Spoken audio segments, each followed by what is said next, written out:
So good morning, everybody. Welcome to this Health Foundation webinar. I'm Jennifer Dixon and I'm happy to be your chair this morning.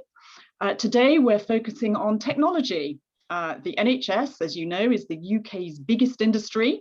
Actually, it's Europe's biggest industry. Its budget is a quarter of all government spending on public services. So improving quality and value for money is always front of mind, isn't it? But after the pandemic, the pressure is really on. NHS reforms, as we know, come and go, but technology and innovation are perhaps the greatest hopes to speed recovery of the NHS in future and sustain it for us all in the way we want. The UK, as we know, has world-leading science and research, as shown in the last year, but in the NHS, uptake on innovation has not been as fast as all that. How does an NHS organisation, which is so large, how does it best and most intelligently get what it needs with respect to tech? Do we let innovation rip and see what happens? Or should there be a more obvious guiding hand and involving the NHS as staff and public? And rapid testing and spreading. What do we learn from the pandemic, which turbocharged the use of tech and got it off the shelf and into practice in days, not years? Do we need to take a hard look at management of red tape as well? Or do we need to halt and evaluate? So as the NHS faces the mammoth task of recovery, we're going to find some answers to these questions in today's webinar with our expert panel, who I'll introduce to you all in a second. So what we're going to do today, the format is we're going to have a short presentation, and then we're going to have some opening remarks from our panel, and then we'll have a discussion on some key themes, bringing out some key questions and some of your questions that you will hopefully be asking during the seminar. And what we'll do is aim to wrap up by 11. So maybe just first some housekeeping. Firstly, please ask questions. Use the Q&A box at the bottom of your screen to submit them. You can see that. I hope that you're all now used to this Q&A function. You can upvote questions you would like to see answered by clicking on the thumbs up icon by the question in the Q&A function. I don't think you can downvote those, so just try and upvote. And we'll try and get the most popular and eye-catching questions out in the discussion. And thanks for all of you who have already submitted. The second is to say that the webinar is being recorded and the video will be available afterwards, so please tell your friends who missed it.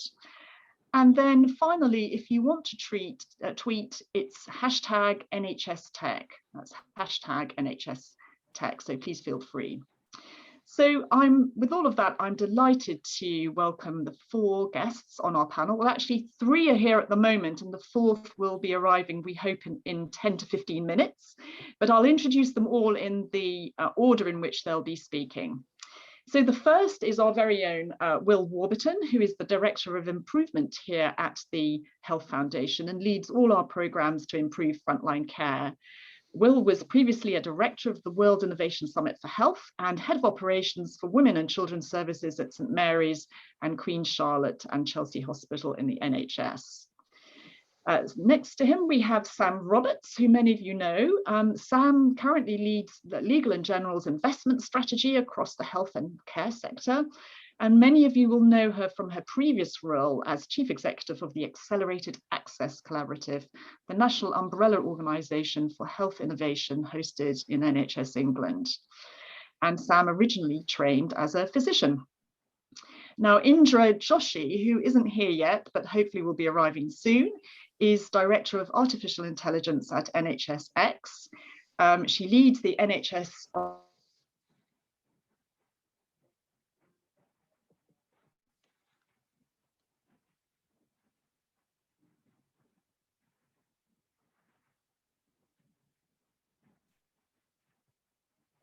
So apologies, everyone. We appear to have a technology problem on our technology webinar, which was a deliberate plan to demonstrate just how important it is to have backup plans around technology. So shall I, Rory, would you like to just briefly introduce yourself, and then maybe I'll go straight to the presentation? Yeah, I'm just unmuting myself. I'm Rory Catherine-Jones. I'm the BBC technology correspondent.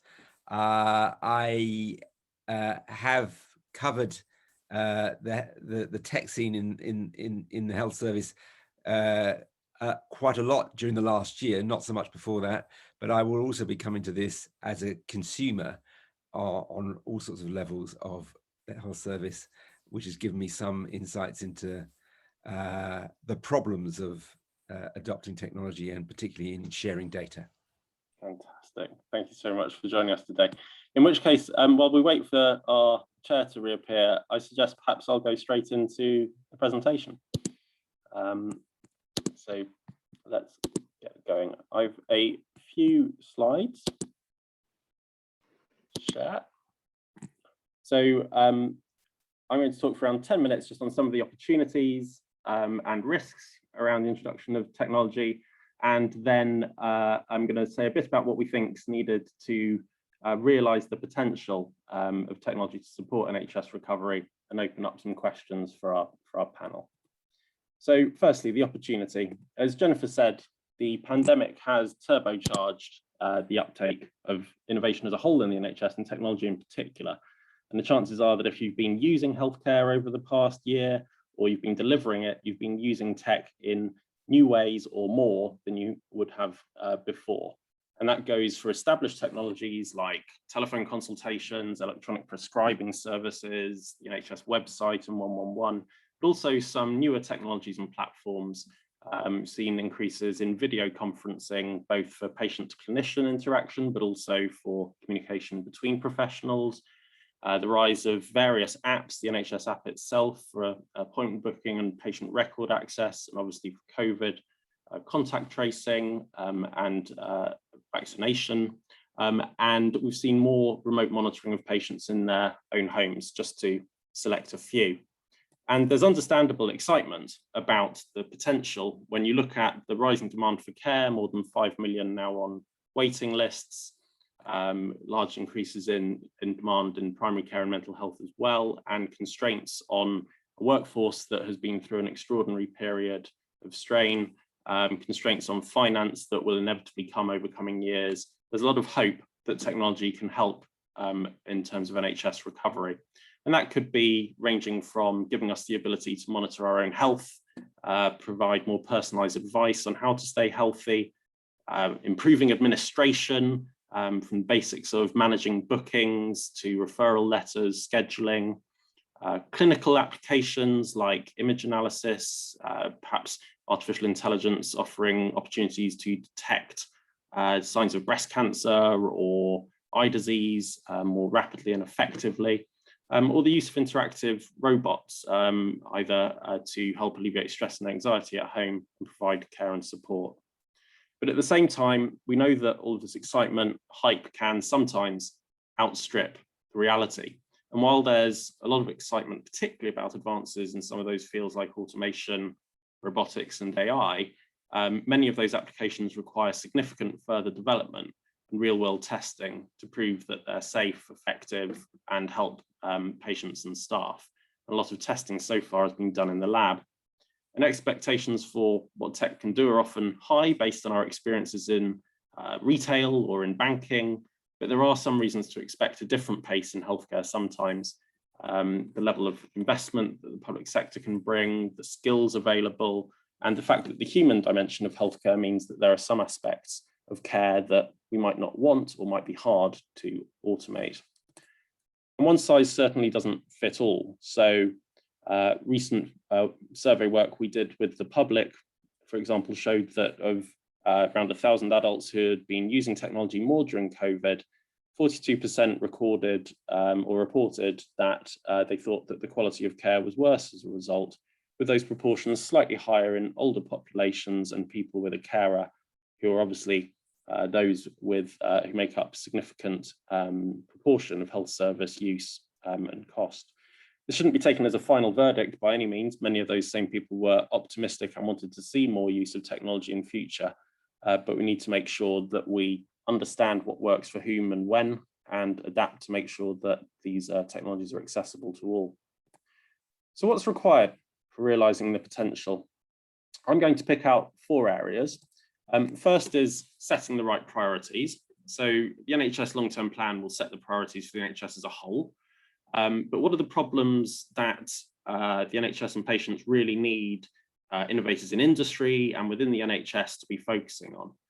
So a lot of attention, as already mentioned, goes on to specific clinical applications of technology, like the ability of AI to accelerate diagnosis. And that's exciting, important work that captures professional and public imagination. But many of the major challenges that the NHS is facing over coming years include things like improving people's health, managing multimorbidity, integrating care across pathways, and the overall affordability of the system. Now, can technology help those problems as well? Jennifer mentioned our report that came out yesterday, Switched On, which is focused on automation and AI specifically rather than technology as a whole. But within that, for example, we quoted research from Oxford University showing that nearly half of administrative tasks in primary care, which is critical to managing some of those challenges of integrated care, multimorbidity, and so on, nearly half of the administrative tasks there could be automated theoretically with technology we've got today. But it would take a lot of work to do that, and that could free time for patient care and help with system sustainability. So we need some focus on these operational and perhaps less glamorous issues alongside the significant investment that's rightly going into high-end biomedical innovation. Secondly, I think we need to develop new ways of testing and evaluating. So technology moves fast. We've seen that, and it can come from outside the formal health and care setting as well as being planned from within it. So we need to be able to identify impact, unintended consequences at a similar speed to that development to answer important questions about safety, acceptability, and effectiveness. And we've seen that in recent months, for example, with the introduction of pulse oximetry at home, which is a fantastic innovation, but we've seen a lot of work needing to be done rapidly to answer important questions like whether results are affected by skin color, for example. Or in the center, here are some graphs talking about the rise in online access to primary care. So many of you may have, if you've been using primary care, used online platforms such as eConsult or Ask My GP. Are these channels creating new demand that could be managed elsewhere? Are they adding to that pressure on primary care? Our team here, the Improvement Analytics Unit, our data analytics teams are using real-time information to try and tackle and answer those questions more quickly. So we also think that we need new ways to build that evidence quickly, bringing in multiple perspectives. And we're very excited about work we're supporting at this institute in Cambridge University, which is developing one such tool called Discovery, which enables multiple participants from different perspectives to help develop ways of knowing what good care looks like, rapidly bringing diverse views to bear on these quality problems. So the NHS is alive to these challenges, and the new NICE strategy, for example, recognises the importance of this agenda. But how we test and evaluate does need to develop rapidly if we're going to be able to move fast without breaking things. Thirdly, we're going to need to get better at implementation and spread. We've been funding programs to improve care in the NHS over the past 15 years, and one thing we've learned is that making an idea work in one place is only half the battle. Often getting an intervention that's worked well in one situation or one place and then making it work in another is not simple. But we're more likely to succeed if we support clinical teams, managers, patients to adapt those interventions to their setting and put in place the right approach support to do so. This week, we've just announced we're funding 4 systems in Cambridge, Manchester, Dorset and Bradford, which Sam kindly helped us select, to help them develop their ability to systematically take up innovation, taking account of that local context. So we think that the change that's required often when we're implementing technology is not just a technical one, it's one that requires staff working differently. It means paying attention to all the implementation factors you need to pay attention to when you do change well, everything from involving users in the design to having the right culture and leadership and the right resources and infrastructure to support the change. So we need to make sure that we fund the change and not just the tech. And then Fourthly, finally, in terms of this section, even if we pick all the right problems, we get the testing and evaluation right, and we support the implementation really well, then if it's not acceptable to patients, public and staff, then we really won't get very far. So we need active engagement with patients.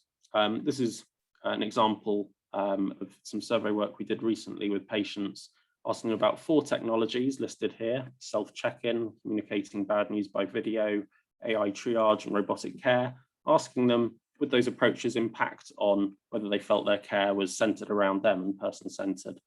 And as you can see, very varied responses, but actually some doubt about whether or not they'd be willing to engage, particularly with the communicating bad news by video. Interestingly, when we asked people if they would be open to that for their own care rather than in principle, the results did shift quite significantly, which suggests that there may be more openness to people using new technologies for their own care than they might imagine when asked the same question in principle. For the public as a whole, feelings about automation and artificial intelligence, this is from our report, so again, just looking at those technologies, were evenly split in terms of how positive or negative people feel. But one thing that we consistently found is that those who are more familiar with these technologies are more positive about their future potential, suggesting that there's a very important role from policymakers, practitioners, journalists like Rory to be helping educate, engage the public about these technologies. And it's a similar story with professionals, with positive and negative views being very well balanced, but slight difference between professional groups, doctors being slightly more positive than others.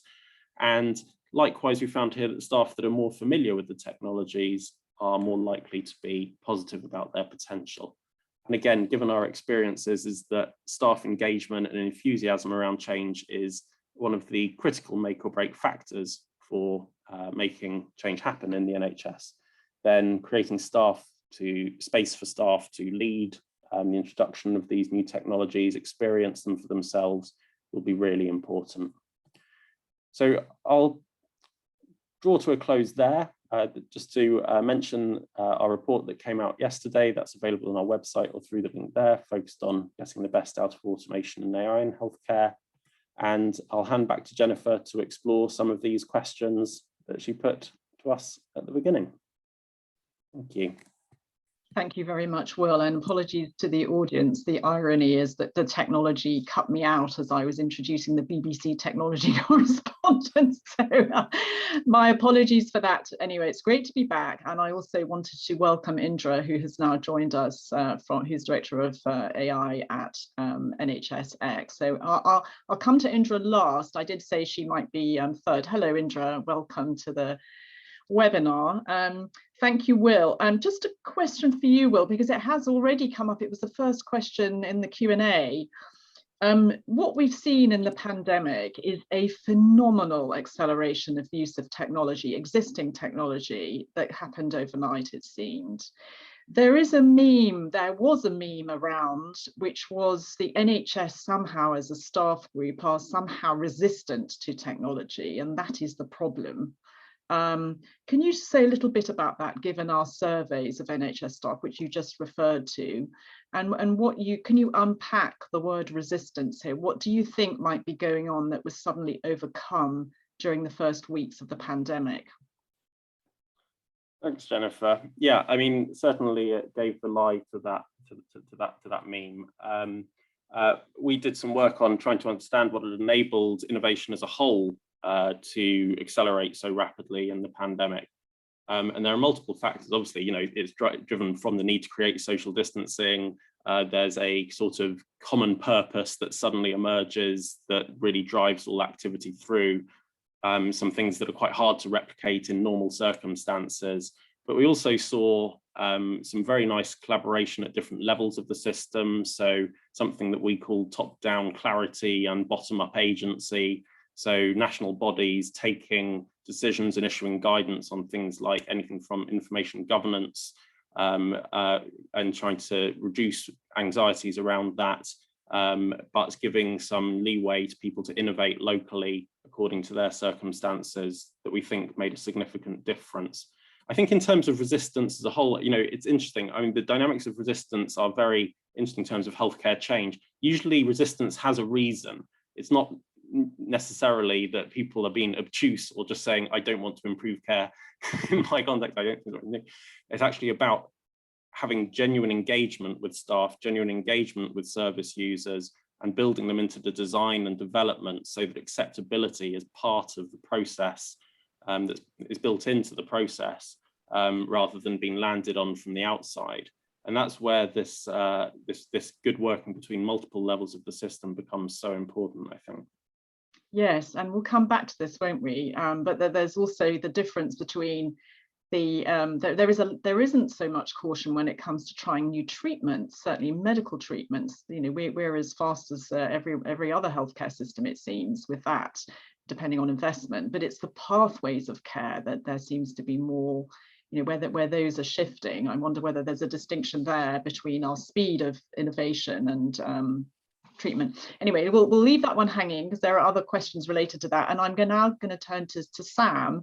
Sam, very interested to hear what you have to say, both from your position now as an investor with Legal & General, but also in particular your previous role as chief of the Accelerated Access Collaborative, which was a collaboration of organisations trying to lean the NHS thicket to try to speed up innovation and spread. So Sam, thank you. Great, thanks so much. Hopefully you can hear me okay. So I suppose my comments will reflect on the differences on being two sides of the fence. My last role was really kind of in the machine of the NHS and now completely out, working largely with innovators as an investor. So I think when I was kind of in the machine working on the Accelerated Access Collaborative, the kind of central thing that we were trying to achieve is at that time, there were lots of publications and kind of conventional wisdom that was that the NHS was just not good at adopting innovation and never could be. And I think we did lots of work with folks like the Health Foundation and others to show that's just not true. The NHS can be very good at adopting innovation, but it is hard work that requires a variety of levers and activity and capacity and incentives that can't only be exactly as Will was saying, kind of top-down directives such as an innovation payment, but also needs to kind of be driven by bottom-up agency, which is a combination of time as well as making the connections for the social process that is the adoption of innovation to happen. So I think that was our main work. And so that used to kind of take up all the hours of the day thinking, is there a way to make this adoption of innovation, which feels so laborious and complex, easier? It's been quite interesting moving away from that and now working on the investor side, where we spend most of our time with new companies that are kind of at the proof of concept stage and trying to get into health systems, or other investors who look across multiple health systems. And so it's good to hear what they have to say. And so I think a couple of reflections being on the other side are actually, in the UK, we are really good at a lot of stuff that we don't give ourselves credit for. So I think, firstly, quite a few people see us as leaders in the world of evidence standards around digital. And Indra, I have to shout out to you on this one because this is something that you led. So we're pretty clear about, these are the evidence standards you need for different types of innovation. And I think we were one of the first in the world to do that. So that is really great. The second thing is that our national programs, when you're in the NHS, most people hate national programs because it's all this top-down thing. But from the innovator side, actually, some of our national programs, such as the AI Award or such as the work that has been done on remote patient monitoring, have actually done exactly what Will's described, as they provided that kind of clarity of purpose backed by funding that has really unleashed large parts of the industry. So that's been really pretty transformative. And if we think about the broader economy, we're definitely speaking to companies that are saying, we're coming to the UK, we're creating jobs in the UK because we know you're going to help us test our AI. We know you're really interested in remote patient monitoring. So I wouldn't kind of underestimate the knock-on effects of that. So that's the second thing I think we're really good at. The third thing, I know we bemoan the state of our data, and I'm sure, Rory, you'll have plenty to say about that. But actually, most other health systems data is also not great. So when we speak to innovators, they do regard the UK as kind of world leading in terms of data for research, whether it be things like CPRD or HARES or whatever. And then the last thing I'd say is, when I worked in the NHS, we used to get a lot of grief about the NHS being so hard to navigate, but actually every big organization and system is hard to navigate. Pharma's hard to navigate. The US is hard to navigate. So, you know, it's great that we try to simplify that and try to help people navigate it, but it's not something that is unique to us, I would say, which is when I worked in the system, it felt like it was unique and we were sort of the problem children. So those, I think, are the great strengths. I'm just going to spend the last couple of minutes of my comments focusing on areas where I feel like both sides are leaving value on the table, so to speak, where innovators could be working faster, could be creating more jobs for the economy, and the NHS could be getting more value from these innovations. And I think that they're in three areas, which are kind of around a use case, reimbursements, the old chestnuts, and then complexity of adoption. So to start on the use case, the thing that I hadn't really understood properly until I worked on the other side is that most innovations, or most innovators we work with, don't have a fixed idea of how their innovation can work within the health system. They are desperately seeking guidance from folks in the health system to say, actually, this is where I want to use your innovation. But in the absence of that, they kind of make up a use case. So I'll give you an example. We're working with one innovation which could literally have 10 different use cases, all the way from screening, diagnosis, monitoring, clinical trials. And they are struggling to engage with clinicians and managers and payers to get guidance on which is the use case that would benefit you the most. They're in general not concerned about what makes them the most money. It's, you know, what is actually of utility to the patient and clinician. So that's the one thing I'd love managers and clinicians on this call to be thinking about, is how are you engaging with innovations and being quite purposeful and saying, this is the need we have, and this is how we want to use your innovation, rather than being a passive recipient as it comes to you. So that's kind of thing one. And when we were on the Health Foundation Innovation Hubs panel, lots of folks were thinking about that and talking about how they would do that. So I think that's really positive. The second is on reimbursements. And I think we've got a kind of opportunity and a risk here. So opportunity is, we can look at other countries like Germany with their Digital Healthcare Act. We can look at the US with their CMS breakthrough designation and see that there are some pretty clear national reimbursement strategies that actually do appear to, because they're in the pretty early days, supports the take-up of innovation in some settings. I think so that's the opportunity. I think the risk is that, as we move to integrated care systems, some of the barriers to form a reimbursement, so things like the benefit occurred in one party, but the cost was accrued by the other party, those barriers should be melting away, so to speak.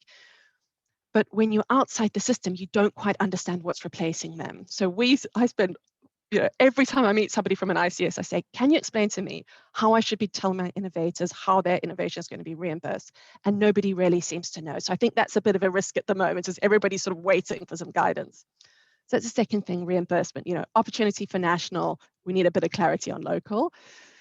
And then the last thing is on complexity, where I think us investors and innovators, we're probably just thinking about what's the use case, what's the reimbursement, how do we get it initially adopted? But I love the work of this institute or the work of Trish Greenhalgh, because what we end up always knowing, any of us that have implemented an innovation, is that it's complex, and the starting of the use is only the beginning of the journey, and that it's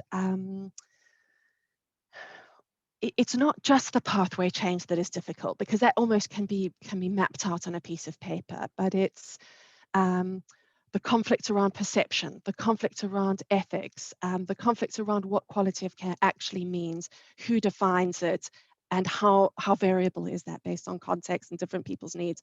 All of those things are very personal and kind of social negotiations that occur every day in our health system.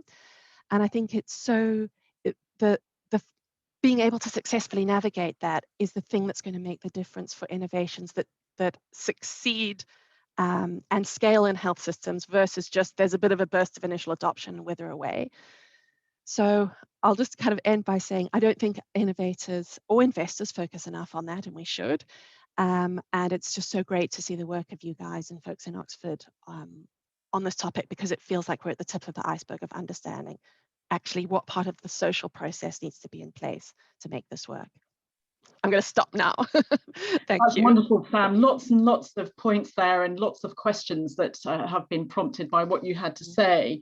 Perhaps if I can just ask one question, which is a sort of very high level strategic question, just thinking about the NHS for a minute, having to live within its means over the next few years, given this huge sort of what's called fiscal overhang left over from the pandemic. How does the NHS itself as an organisation decide and what its real needs are with respect to, I think, two things. One is productivity, which is going to help us get out of a mess in future. And secondly, to shift care out of hospital and into home settings.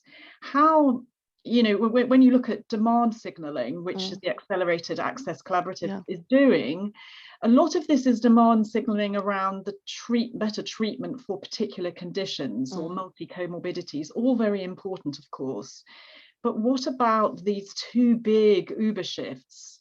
How could the NHS be a lot better at signalling and stimulating change on those two big things, which after all might be the critical things for its survival in future? Yeah, so I think there's two ways in which we're doing it, which I think have actually improved quite a lot over the last couple of years, but so the first thing is there will be big national programs that no single system will ever want to take on, because the costs saved occur over so many years and the complexity and risk is so high. So I think there have been two great national examples of that. One is diabetes prevention, which was commissioned nationally. I think although there's lots of toing and froing about it, I think we could actually say that as a UK success story. And then the second is around the work that we're going to be doing with GRAIL on circulating tumor DNA, where we say actually, blood tests that help to identify multiple types of cancer could be completely transformative in cancer care. We can't expect an individual ICS to be taking a punt on these. We've got to do big national programs. So I think there is something where we say there are transformative therapies, and absolutely we should be taking a national view on that. And I think they seem to kind of coalesce around the screening early detection stage because of the long payoff. But then the second thing is, when we first started talking about demand signaling in the AAC, we would go around to different AHSNs or kind of academic groups and say, what are your needs? And it was surprisingly hard to get that articulated. Because that was a new conversation. People had not been having conversations with, for example, pharma companies for years saying, actually, my need is X. And there being quite a nimble industry that could meet that need. So I think that's a new thing. We're not used to lots of innovators meeting needs on almost like a yearly basis. We're used to big kind of multi-year billion-pound trials giving a new therapy. So I think that's a new thing. But having said that, and I'm basing this on the innovation panel I sat on for, the Innovation Hubs panel I sat on for the Health Foundation, is I thought that the folks that we spoke to there had quite a clear articulation on an ICS level of actually, we're focusing on these four things. And some were very particular. They were like better outpatient management of gestational diabetes. And some were pretty high level where they were, we're looking at aging. But it does feel like just the process of, and I'm seeing this from afar, so please, folks on the chat, tell me if I'm wrong. The process of creating ICSs and having the whole system have to come up with a set of priorities is actually enabling us to be locally much clearer about, we want this, we don't want that. Right, okay, that's great. Thank you so much, Sam. So let's now move to Rory. And Rory, your view as both a punter, but also from your bird's eye view of seeing how other industries try to move forward with technology to survive and compete in future. I mean, the NHS doesn't have to compete, does it? But it does have to really think about productivity enhancing and quality enhancing tech in a very systematic way. So the NHS must seem a complex animal to you, but your observations from those perspectives. Sure, thank you. Yeah, I come at it both as a technology reporter of many years, and one that didn't focus much on the NHS until the last year, and then has been heavily involved, for instance, in following the development of the contact tracing app, which had all sorts of interesting lessons, but also as a consumer with two long-term conditions.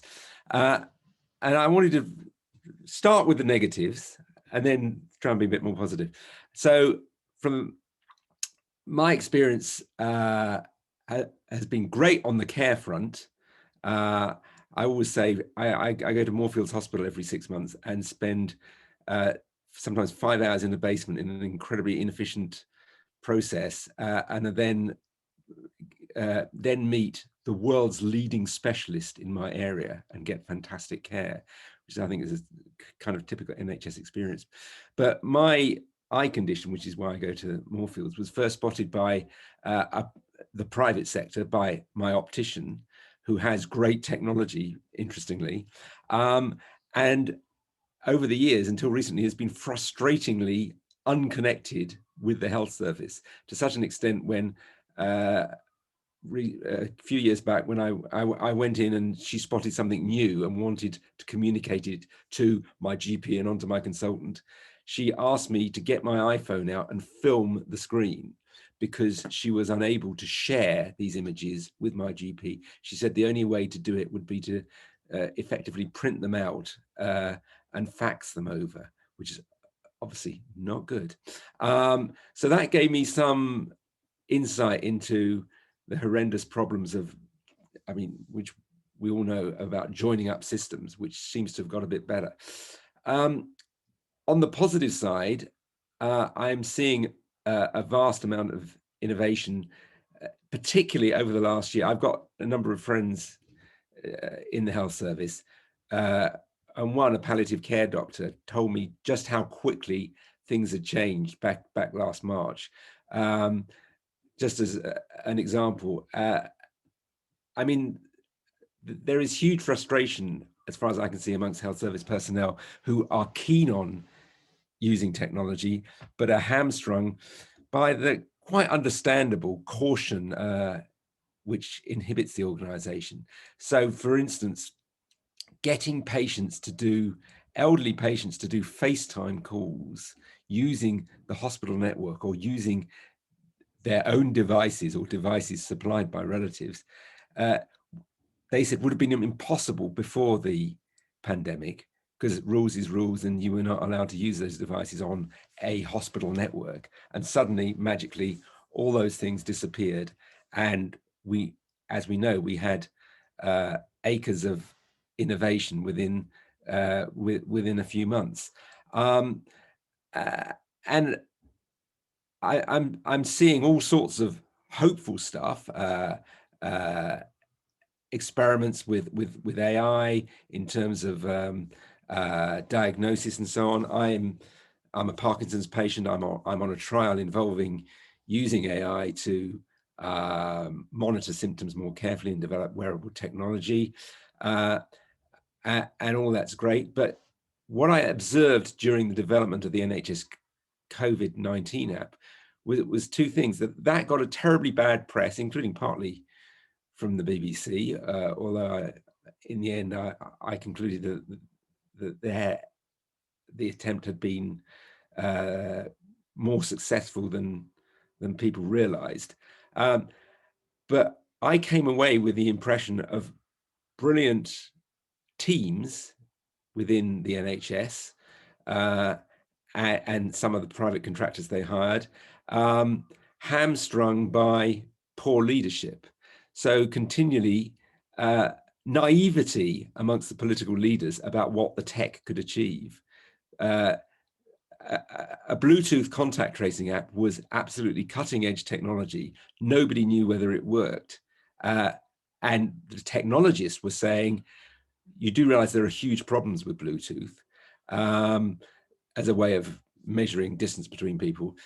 The politicians, because they hadn't developed a proper manual contact tracing system, were too inclined to see back in March this as a silver bullet. So we're responsible for hyping it beyond belief, and therefore there was disappointment when it didn't immediately deliver. It is sort of delivering now, or at least it's delivering probably as well as any other contact tracing app around the world, which are evidently not silver bullets. And that brings me on to hype. I mean, there again, I get from the practitioners at the front lines some realism about, for instance, how quickly AI can deliver change, but a bit too much hype from the politicians. Notably, I won't name the company, but I've just been watching a video about one of the most well-known proponents of AI in healthcare, whose outlandish claims about what their technology could do have been backed up by politicians and behind the scenes and not really trusted by doctors. So I think there's that divide. And the final thing I'd say is, from working with, from observing outside organizations, commercial organizations over the years, the story is big companies, big organizations fail all the time. The NHS shouldn't have an inferiority complex about this. In our morning tech meeting this morning, we were talking about Microsoft and how it had allowed Skype basically to die. It bought Skype for quite a lot of money, and Skype effectively, by a decision yesterday, has been consigned to the outer darkness. Microsoft has had loads of failures. It developed, it missed out on the mobile phone world. It bought Nokia for a huge amount of money and then wrote off all the money.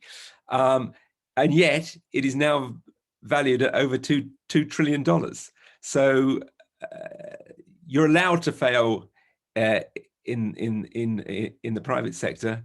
The poor old NHS is not allowed to fail by people like me. It's the fault of journalists often. So I don't know quite what the answer is to encouraging our experimentation, giving people permission to fail, but there does need to be a bit more permission to fail.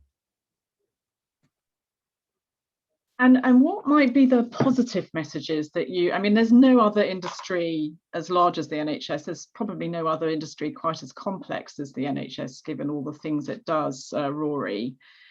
But can you point to some positive examples where some big industries have really revolutionized quite significant parts of their business that you think have particular lessons for the NHS, particularly service-based industries? Well, where should we look to for some inspiration? I mean, we should obviously look to the Amazons of this world. That they have. I'm never sure that it's that easy just to translate that across. Healthcare, as we've discussed, has got all sorts of different issues about trust. A company like Amazon, you know, is a lot less trusted than the NHS, and you can learn lessons from their ability to focus. I mean, the big lesson, which I think you should take, is the relentless focus of a company like Amazon on customer service at every stage. I mean, for many years, Amazon basically was not interested in making a profit. Every time it was in danger of making a profit, it would spend more on improving its service, improving its logistics. Yeah. Yeah. Of course, the NHS isn't interested in making a profit, so it's got something in common with Amazon in its early days. But I think it would be glib to say, yeah, there are easy answers translated from the private sector. Yes, indeed. And of course, Amazon, the relentless focus on service is at some cost to the staff involved, as we all know, from recent. So thank you for that, Rory. We'll come back, and particularly with the rapid testing, and I think we should come back to that issue. So Indra, very pleased to have you join us. Rory mentioned quite a lot about AI. Is it a load of hype? But I think your perspective on how AI is developing in the NHS, and indeed, is the investment enough? I noticed there's at 250 million into the AI lab. Is that enough? How are you setting priorities, at least for starters? Thank you, Indra. Brilliant. Good morning, everyone. So my name's Indra. I'm the director of the NHS AI lab, doctor by background, trained for many years in the NHS in a lovely A&E, dotted across different countries, different cities. So a little bit about the AI lab, and then I'm going to just address some of the questions and share some of the findings of some of the surveys we've done as well over the past year. The AI lab, as Jennifer's mentioned, it's a £250 million investment, really looking to accelerate both the development and deployment of AI technologies into health and care. We have 5 delivery programs, one of which many are aware of, which is called the AI in Health and Care Award. Sam was instrumental in setting that up and then sadly left us. But that's been running really well. Over the last year, we funded now over 80 technologies, and they are ranging from very early academic research studies all the way to technologies that have got regulatory approval and are looking to scale. And with that in particular, kind of going to some of the questions that have been put in the chat, what we're really looking at is quite often in the NHS, we fund and then we think, oh, well, we've done that, and sort of slightly hold our hands up. And one of the things we wanted to do with this technology, and going back to Rory's comment about there's a lot of hype and there's a lot of, flowery noise about what AI can do, is really make sure we evaluate those technologies properly, look at how not only cost effective they are, but if they're clinically relevant, how clinically effective they are. And then working with the other regulators, so those we work with NICE, but also working with regulators such as CQC and bodies such as Health Education England, looking at them, what's the impact it might have on the workforce as they try and adopt those technologies. So we have another program with our ethics lead, is really looking at how do we build up those both capabilities and capacity of the workforce to deal with these technologies. So what we're trying to do with the award in particular is really make sure we've got that kind of wraparound look when we're both funding that technology and deploying it. And we're looking very much to make sure that those impact of those technologies as we move forward, looking at health inequalities, the qualities of the data are also addressed as those technologies are deployed and scaled. And looking at the questions that come through the chat on that kind of longer term, one of the key things is making sure we work with those commissioners on the flip side. So obviously we can't solve every single care pathway, but for some of those that we have funded, so for example, with eye care or with some of the cancer care pathways, is really working with the team centrally and saying, how can we look at adopting these technologies more longer term so we don't rely on these kind of injections of money that quite often happen. So that's really about money and about technologies, but then there's a whole wraparound that has to go around that, what we call like an ecosystem. And so we work very closely with the regulators, making sure it's clear to both innovators and to the system, what are the rules, what are the current regulations, how to navigate that slightly complex landscape.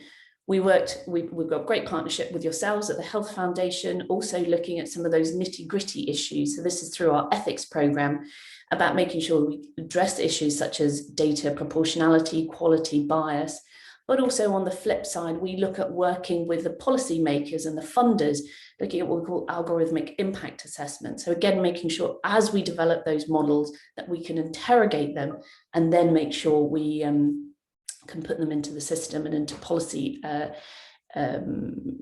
documents. So that's just a very brief overview of some of the work we're doing in the NHS AI Lab in particular, and we do it with a huge number of partners. So I've mentioned yourselves, the Health Foundation, but also Health Education England, the AAC, for example, they deliver, as do the NIHR, some of our award programs. So what we're quite conscious of is we can't do this by ourselves. By no means is this a lone feat in a small program. We're just a very small piece in a very large, complex jigsaw puzzle, of which we just want to make sure we try and do this bit of that as right as we possibly can.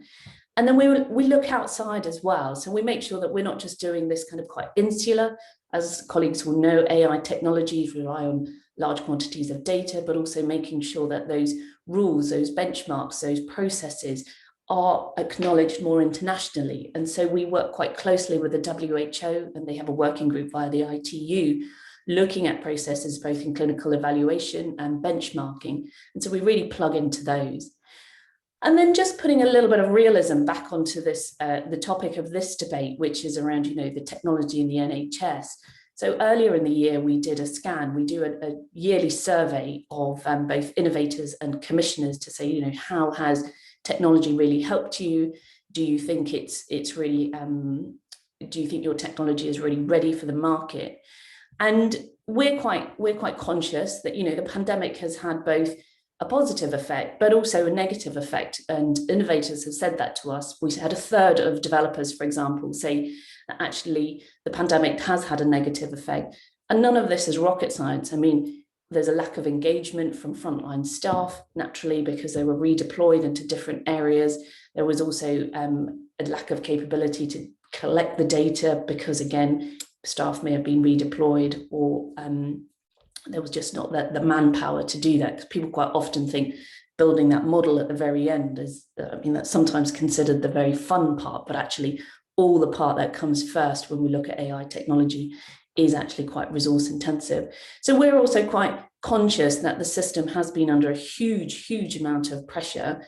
And so what we're trying to do is really help them with some of the technologies we're funding, but also some of the wraparound ecosystem development to make sure that we're not unduly putting pressure on the system, but trying to help them alleviate things, sometimes not so exciting, such as appointment booking, or really understanding where best to work with the care pathways.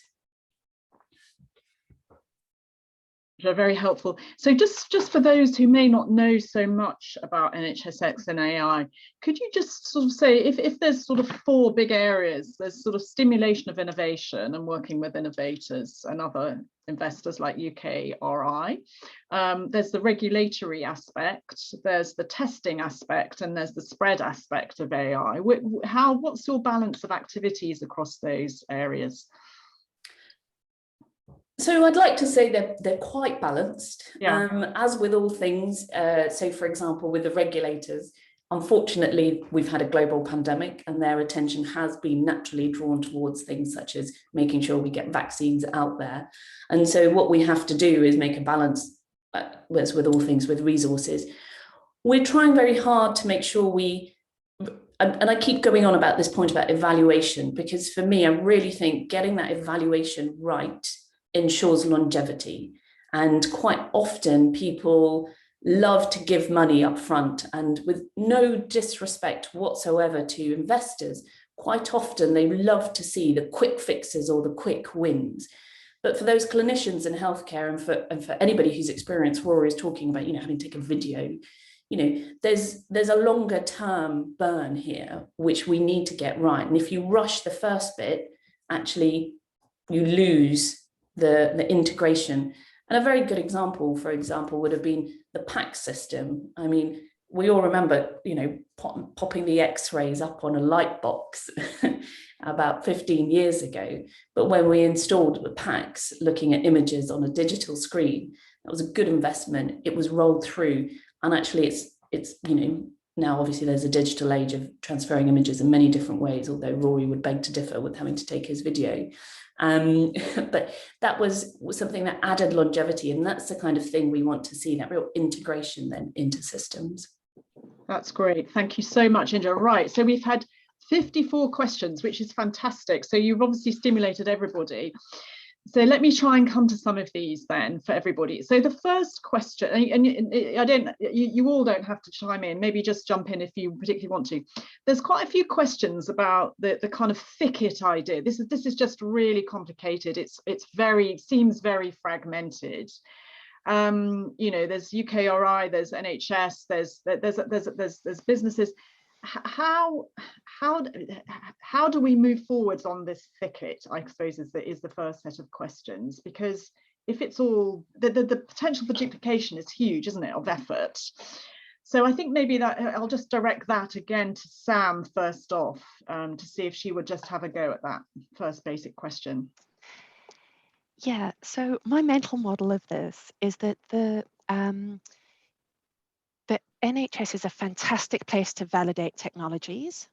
And for that, the thicket is fine, right? You can test something in Wolverhampton, you can test something in Cornwall, you can have a new UKRI grant, you could have a Health Foundation grant. I don't think the thicket gets in the way there. But just because of the amount of money we spend on healthcare relative to a system like the US, we are never going to be the place that it's easiest to sell technologies into. So I think it's fine to encourage the thicket at the validation stage, but then I think at the adoption stage, it actually is quite helpful to have some clear national programs like we were talking about with diabetes, just go, right, this is national priority, this is how we're going to select the participants, etc. Or some clear kind of national reimbursement process like we've done with remote patient monitoring, where we give a clear signal of these are the few things out of the thousands that will be tested in the thicket that we really believe in and we're going to get behind as a nation. And then obviously local areas like ICSs can choose to pick up whatever they think is necessary. So I'm not too worried about controlling the thicket. I just think what's helpful is to have much clearer prioritization on the things that everybody has to do. Yes, indeed. And also that are important not just for patients, but for the sustainability of the NHS system. And there's quite a few questions there about how some of the less exciting areas are sort of perhaps deprioritized, of the type that irritated Rory and his optician, for example. Or that we will slow down the shift out of outpatient care into the home setting. So I think there's a sort of the setting of priority seems to be quite a critical one there, and how the system works together in that. There's a whole sort of set of questions I think about, and I think Rory and Will and Sam, I think you refer to this, is how you fail fast and quickly. How do you assess these technologies in perhaps in a very innovative way, given that they're not like a pill, they are like complex systems. You embed a new tech in a complex sort of human system which is dynamic. So the idea of spending a year doing a randomized controlled trial is just not possible. How do we use new technologies to rapidly get results very quickly? So Will, I don't know if you could go back to your comments perhaps about this institute, or perhaps kick that off and then I'll bring others in. Sure. So I think understanding the impacts in terms of the quantitative metrics is one thing. And I was talking a little bit about the improvement analytics units, and there are other teams that are trying to understand impact that way. But I loved what Sam was saying in her earlier answer around the complexity of implementation. And I think we need new ways to understand how these innovations and technologies are landing with different groups, because it's both with someone's asking questions around the inequalities. We need to understand how they work with the diversity of the population they land with. We need to understand how they're working with different staff groups and so on. I mentioned discovery. It's only one tool being developed by this institute, but the idea is that you can take a quality problem, and you can get lots of people to view a video, for example, of a process of care and give their perspective on it. So you can bring in a safety specialist, you can bring in people from different backgrounds, you can bring in a clinician, you can bring in the managerial kind of perspective, which we haven't touched on so much actually, and I think is a very relevant perspective for this conversation. And then you can try and build consensus around what the most important aspects are to pay attention to, and develop that in new ways. Now, in the past, bringing everyone together to do that kind of work would take whole day workshops. It would take everyone coming together at the same time.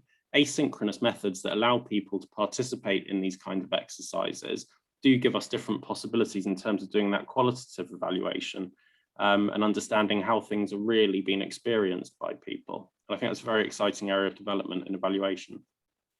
Yeah, Indra, I don't know if you have any comments on that, given NHSX's work. Yeah, I mean, it's quite, if it's something, because sometimes the market itself does allow for rapid failure. If I refer to apps, for example, I don't know the current number right now, but the last time I checked, there were over sort of 370 health and wellness, depending on how you want to define wellness, apps out there, many of which nobody knows anything about. And so, however, people will rapidly iterate those, try and put them out there, and then whether they get adopted more large scale would be a question that the market itself decides. But from a healthcare perspective, I think, and I totally agree with Sam's point, is that we don't quite often like to talk vocally about failure, especially when it comes to technology, because it's quite often seen as, well, you've taken money and you've basically drained that money. And so one of the things we've tried to do and I know I keep focusing on the AI lab, but that's my part of the world, and there are many other parts of NHSX that are also looking at doing what we call iterative projects or iterative programs, and taking some of that burden on ourselves. So versus putting it onto the healthcare system, we actually take it on ourselves to try and iterate a product and see whether it works. And so one example we did was with Kettering earlier in the pandemic, hospital looking at, could we automate their SITREP, so situation reporting process. Quite simple, this is an AI technology by any means, but just an automation of a process and saying, look, will it work?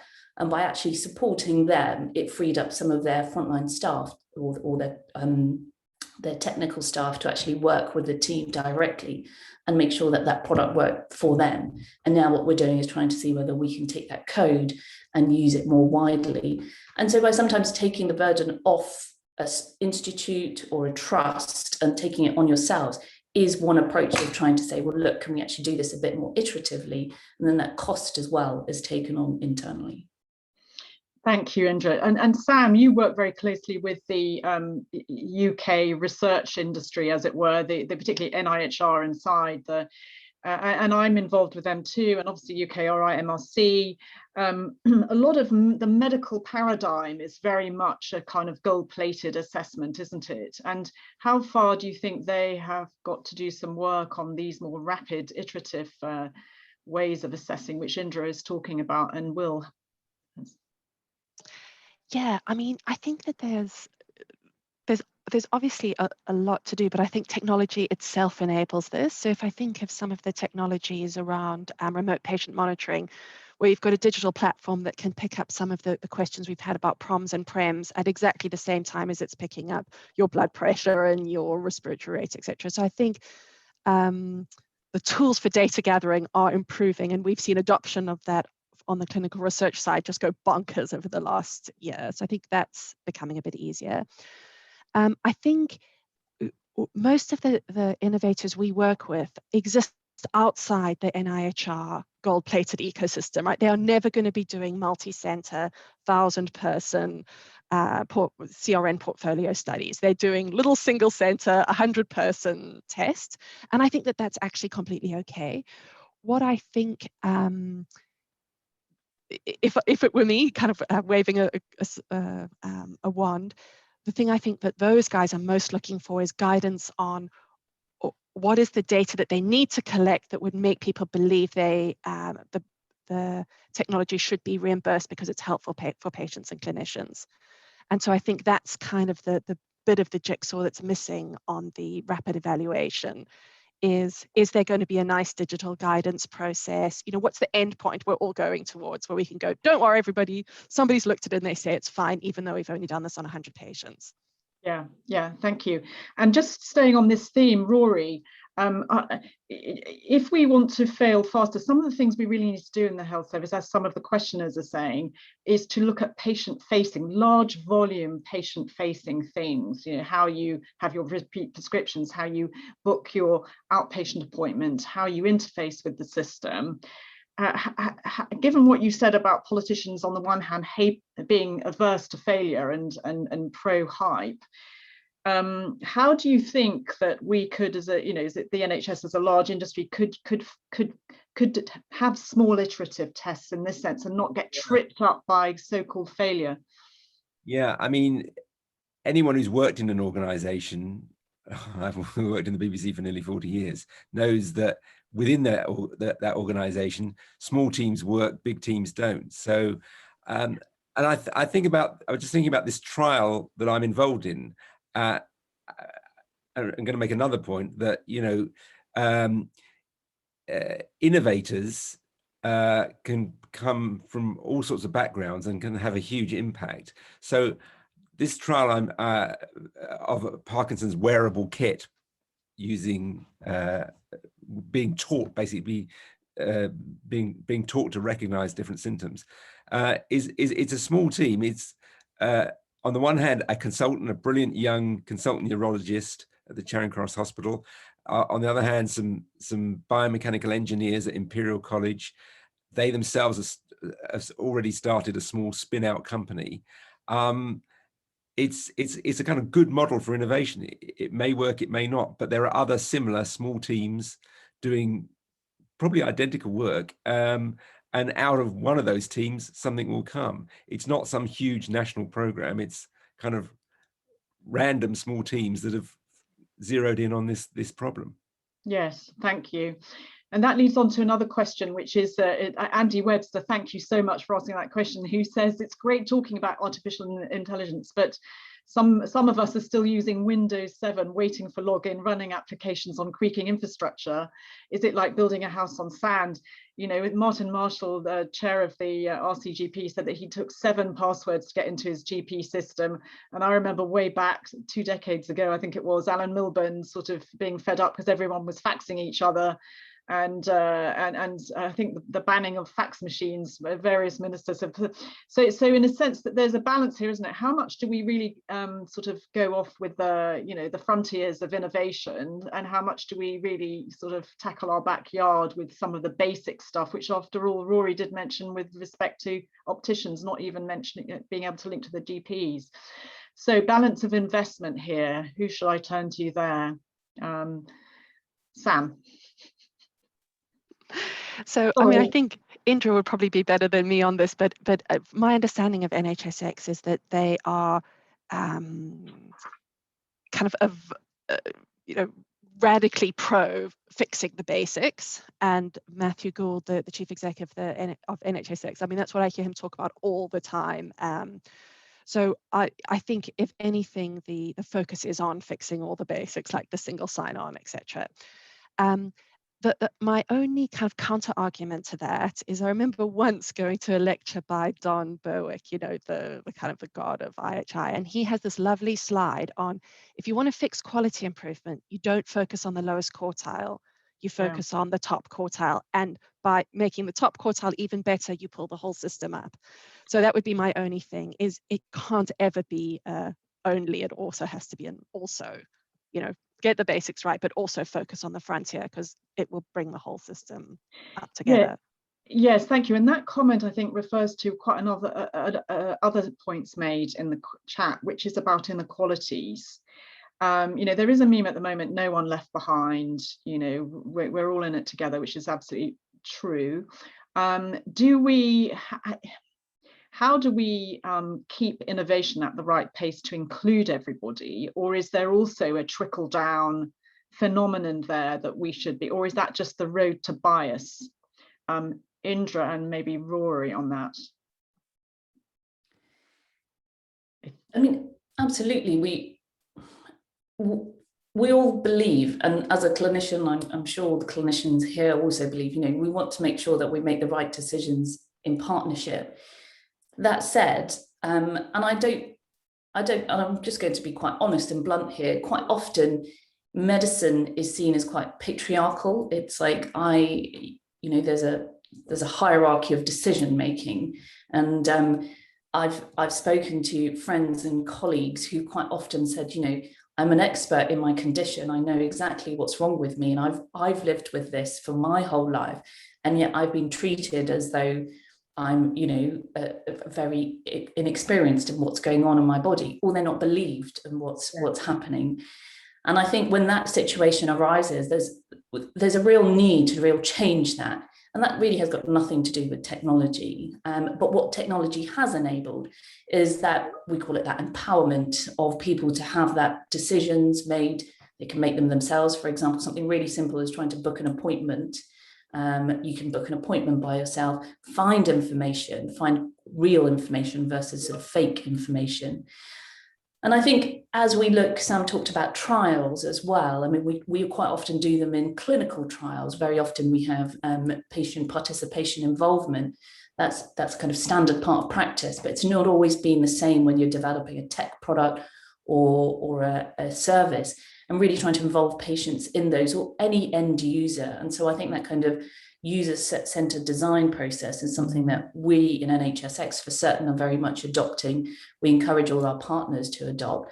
And then on the flip side, looking at inequalities, the impact of those technologies, being mindful of what it might do and trying to mitigate as much as possible that you can as you develop that technology, I think is something as well that we're trying to really approach. And I think what we're trying to do is share that and create awareness of it, because so often in the tech sector, it's a bit like, well, you know, we want to build the fanciest, coolest product and then just get it out there without actually thinking about the impact it might have once it's out there.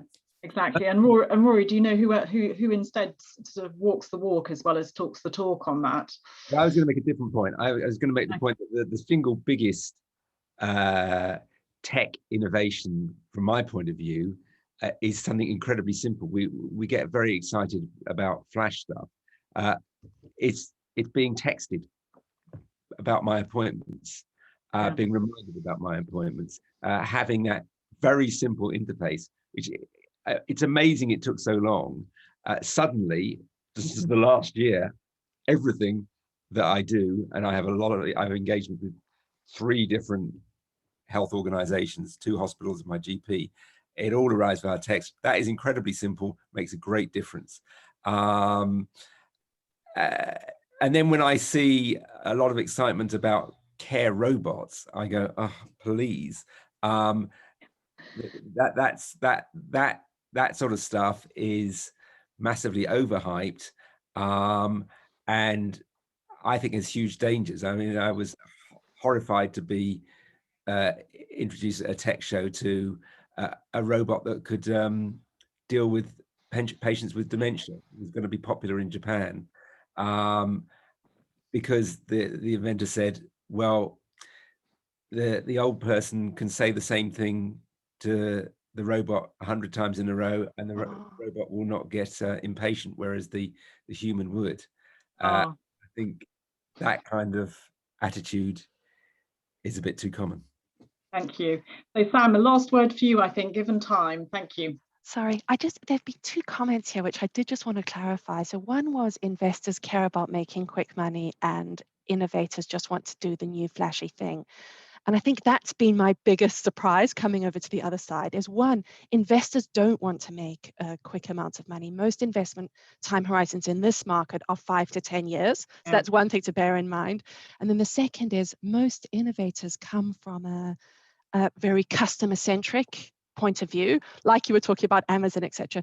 So they're not wanting to just push innovation onto something flashy onto customers. They wanted to build an innovation that customers want.